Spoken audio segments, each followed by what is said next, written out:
নমস্কাৰ সকলোলৈকে। এয়া আমি কেঁচাইখাতি আইথানলৈ যাবলৈ ওলাইছোঁ। ভাবিছোঁ আপোনালোকৰ লগতো অলপমান শ্বেয়াৰ কৰোঁ। ব'লকচোন আমি কেঁচাইখাতি আইথানলৈ যাওঁ। এয়া আমি বৰ্তমান পহুমৰা তিনিআলিয়েদি কিমিন ৰোডত সোমাই গৈছোঁ।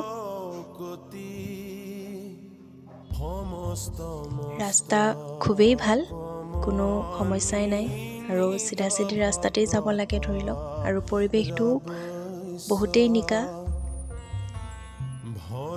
বাৰু ব'লকচোন গৈ থাকোঁ আমি।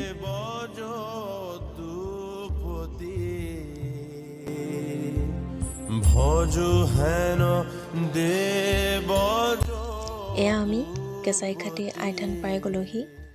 এয়া ভিতৰচোৱা ইমান ভালদৰে ভিডিঅ' কৰা নহ'ল যদিও অলপমান আপোনালোকক দেখুৱাবলৈ চেষ্টা কৰিলোঁ।